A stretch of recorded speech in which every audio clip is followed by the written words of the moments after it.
Hola, ¿qué tal? Muy buenas tardes y noches para las personas que nos ven desde otro país.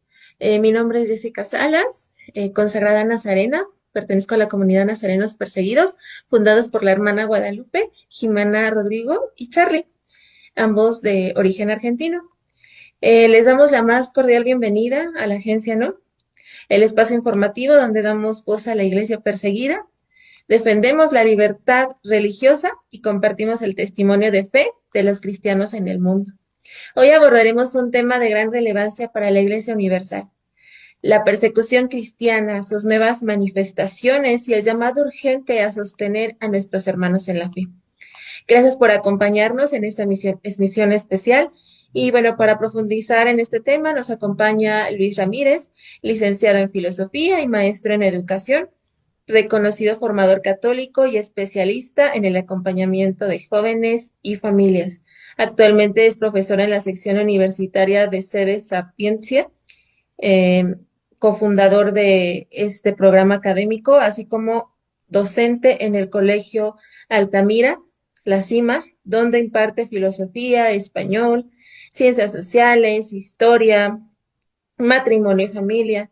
Además, es consultor familiar, escritor, conferencista y coordinador del grupo de adolescentes Beato Miguel Agustín Pro, con una amplia trayectoria en apostolados, formación doctrinal y defensa de la fe.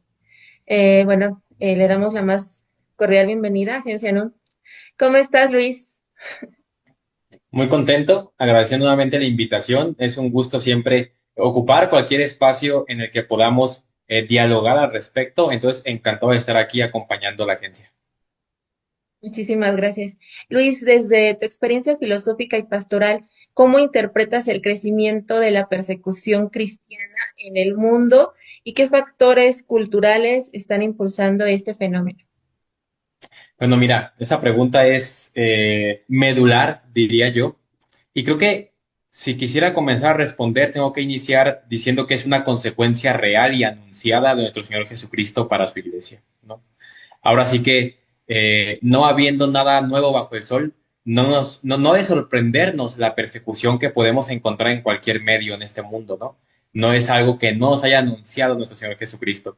Sin embargo, no podemos mentir al voltear a mirar la historia y darnos cuenta que la persecución ha venido acendrándose y creciendo a partir de una época moderna y contemporánea que provee todos los medios políticos, culturales, económicos e incluso religiosos para que la iglesia tenga un estatuto más de perseguida que de libre, ¿no?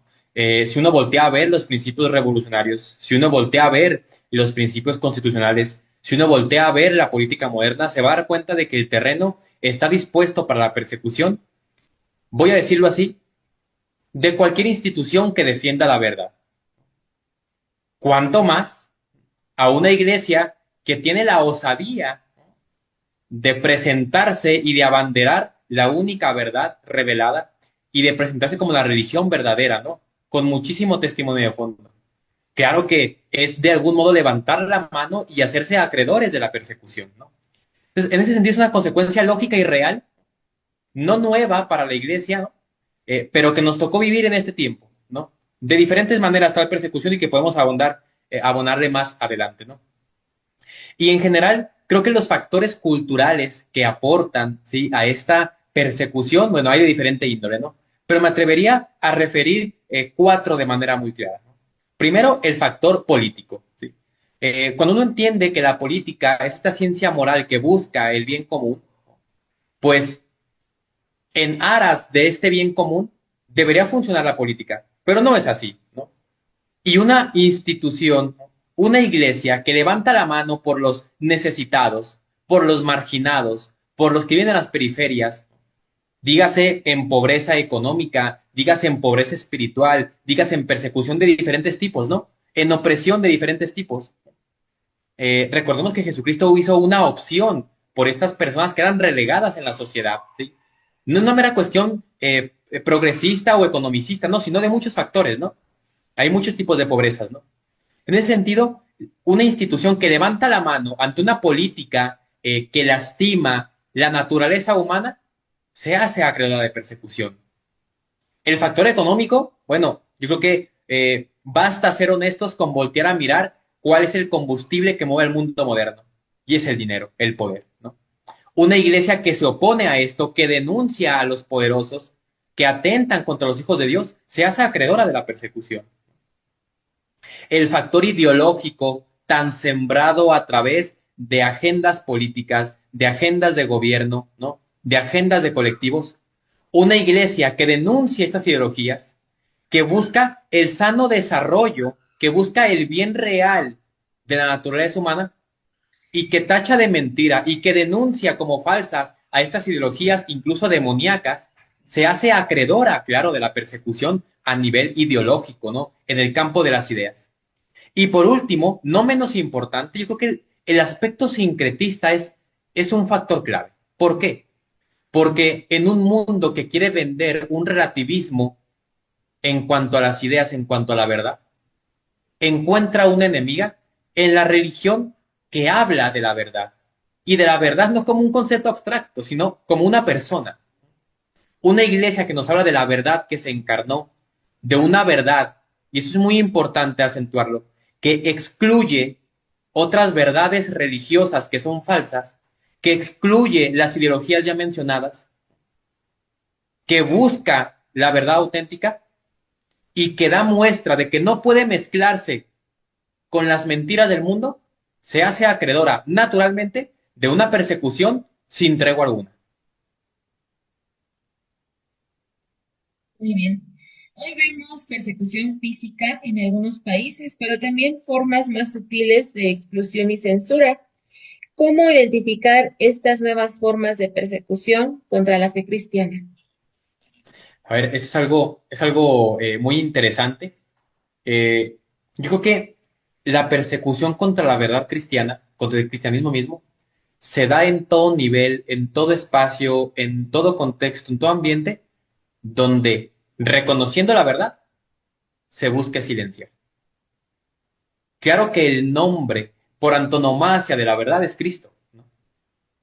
Pero basta compararse ante un público ideologizado y hablar de una verdad absoluta sin mencionar siquiera el cristianismo para querer ser silenciado. Si mencionamos públicamente el nombre de Cristo, bueno, esta persecución se vuelve todavía más agresiva, ¿no? ¿Por qué menciono esto? Porque más allá de querer buscar un contexto o contextos donde la fe cristiana sea perseguida con un descaro público, muchas veces no encontraremos muchos, otra vez encontraremos muchos lugares. Pero la persecución contra la verdad, que es Cristo mismo, se da en cualquier lugar donde la verdad sea silenciada. Y repito, cuando entra al escenario, ¿no? Cuando toma lugar en el mundo una institución, la religión católica, la Iglesia Católica, Apostólica y Romana, y, y tiene la osadía de presentarse como la depositaria de la verdad única y revelada, todos los lentes persecutores van a volcarse sobre ella. Y esto la Iglesia lo padece en sus miembros, esto la Iglesia lo padece en su cuerpo, ¿no? Basta voltear a ver el padre de familia que trabaja, ¿sí? En X trabajo, ¿no? Y es señalado y se burlan de él por sus opiniones católicas. Basta sentarnos a tomar el té, el café o la cerveza con la familia y ser criticado por tus ideas católicas. Basta que el profesor de tal o cual universidad diga una verdad que profesa la fe católica para ser señalado y hasta expulsado. Yo creo que el factor que nos permite detectar la persecución es el intento por silenciar la verdad. Y ojo con esto, que digo intento, porque nuestro Señor Jesucristo lo dice muy claro. Aunque ustedes callen, hablarán las piedras. Y el asunto es que cuando el mundo persigue a la iglesia y la acorrala y la martiriza y la hace derramar sangre, lo que en verdad hace es hacerla más fecunda. Diríamos aquí, no hay manera de ganar a la iglesia, ¿no? Porque es el cuerpo místico de Cristo. Pero yo creo que ese es el factor determinante para poder encontrar esos lugares de persecución, esas formas de persecución, que sí, cuando hablamos de persecución, nos puede venir mucho a la mente de manera muy fácil, muy fluida, los santos mártires, ¿no? Dígase en Francia, ¿no? En la Revolución, dígase en la guerra cristiana, la persecución religiosa en México, dígase en muchos otros lugares, ¿no? En la guerra civil en España. Pero reconozcamos entonces que, así como en ellos se silenció la verdad a costa de la muerte, también se silencia la verdad en muchos otros lugares con un martirio que puede ser incruento, pero que tiene un factor determinante: buscar silenciar la verdad. Más aún cuando esta verdad tiene descaradamente el nombre de Cristo. Bien, ante este panorama, ¿qué papel tienen las familias, las escuelas católicas y los jóvenes en la defensa de la libertad religiosa y la transmisión valiente de la fe? Bueno, estos son cuatro factores que no son pequeños, y hay que interpretarlos bien para poder diagnosticar su papel en la solución o en la reivindicación de esto, ¿no? Cabe destacar que de cara al anuncio profético del Apocalipsis, del fin de los tiempos y tal, pues no hemos de sorprendernos que muchas veces nuestros esfuerzos parezcan a veces hasta vanos, ¿no? Pero eso no significa que no tengamos que mantenernos en la lucha, en el frente de batalla, en el cumplimiento también de las promesas de nuestro Señor Jesucristo, ¿no? Uno hace lo que le corresponde, pero Dios dirá quién triunfará y sabemos que será Él, ¿no? Pero primero la familia. Muchas veces podemos escuchar esta frase trillada de que la familia es la principal célula de la sociedad. Pero también podemos cambiar ese principal célula de la sociedad por iglesia.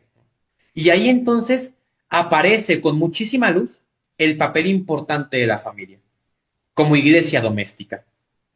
Una familia en la que se tiene una cosmovisión y un credo realmente cristiano es un lugar de fecundidad para la sociedad. De ahí la sociedad va recibiendo sus fuerzas, ¿sí? Y por ello la política moderna intenta deformar a la familia, ¿sí? Porque ahí está un factor importantísimo para la reestructuración de una sociedad cristiana en la que no exista la persecución que conocemos hoy en día. Podrá haber persecución en otros lugares, como siempre lo ha habido, y que lo saben mejor ustedes que yo, ¿no? En Medio Oriente, por ejemplo. Siempre ha habido persecución. Pero que haya ese tipo de persecución en Occidente es donde nos puede brincar a la mente como algo más sorprendente, ¿no?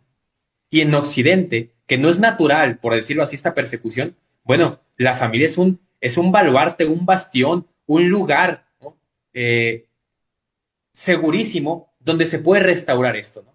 Una familia, ojo, realmente cristiana, es decir, que vive las virtudes cardinales, teologales, que busca la gracia, que se ordena según los mandamientos de nuestro Señor Jesucristo y de su esposa la Iglesia. Esto tiene un impacto demográfico y político importantísimo, pero tampoco podemos creernos una idea derrotista donde convivir bien en familia, hacemos lo que nos toca y lo demás sale sobrando. No, no. Esto es solamente el inicio, ¿no? La familia es como el punto de inicio para una transformación social y cristiana, hacia una restauración, pues, más específicamente hablando, de la cristiandad, ¿no? De un orden social cristiano. También la educación católica emana y nace importantemente de la familia. Los principales educadores son los padres, y si los padres son cristianos, los hijos serán cristianos. Pero entra también un factor importante, ¿no? Los colegios católicos, las escuelas católicas. Lamentablemente, no todo lo que tiene fachada de católico es católico. Y podrá haber muchas escuelas que sigan católicas en sus estatutos, en sus ofertas académicas y demás, ¿no? Pero cuando no se vive una estructura realmente cristiana en la enseñanza, cuando no se tiene de verdad a Cristo como la verdad última y primera de todas las cosas, pues esa educación podrá estar bañada de agua bendita, pero no transforma auténticamente al alumno que recibe esa educación. Un aspecto importante del orden social cristiano son las universidades, por ejemplo, ¿no? La educación cristiana. Pero no es una educación revestida de cosas bonitas y benditas, sino es una educación fundamentada en la verdad que nuestro Señor Jesucristo ha depositado en la iglesia y que se desarrolla también en aspectos sociales como la educación. Otra cosa que es importante señalar y que está en la pregunta es la cuestión de la defensa de la libertad religiosa. Y aquí me gustaría hacer una pequeña anotación que no es poco importante. Cuando hablamos de libertad religiosa, hemos de entender aquella libertad de religión que le pertenece a la fe católica por ser la verdadera. Es decir, haría esta pregunta retórica, ¿no? Si estoy en contra de la persecución cristiana, ¿por qué a través de la libertad religiosa abogaría por un orden social que permita a sus anchas una fe musulmana, por ejemplo? ¿No? Cuando en el discurso evidentemente se contraponen, ¿no?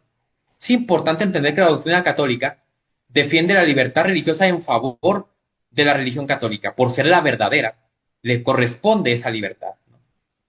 En este sentido, hemos de entender que hemos de defender la libertad religiosa porque le corresponde a la Iglesia Católica ser libre sin depender de ninguna cuestión política, de ningún poder político.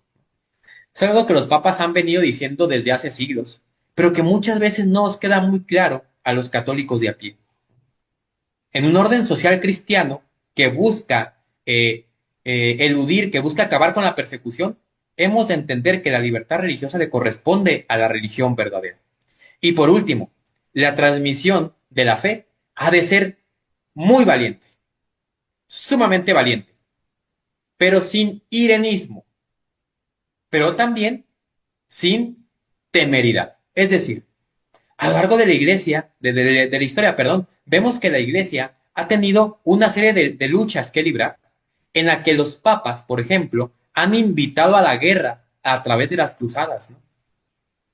Pero también vemos un escenario actual donde nuestro sumo pontífice, el Papa León XIV, está llamando a la paz en medio de una guerra sin sentido, más allá del sentido económico y político que tienen los poderosos para hacer la guerra. Es decir, hemos de entender que esta transmisión de la fe valiente implica saber cuándo responder y cuándo guardar la paz, teniendo claro que nuestro Señor Jesucristo, como Rey de la Paz, también muchas veces ha alcanzado en la historia la paz para su iglesia después de la guerra.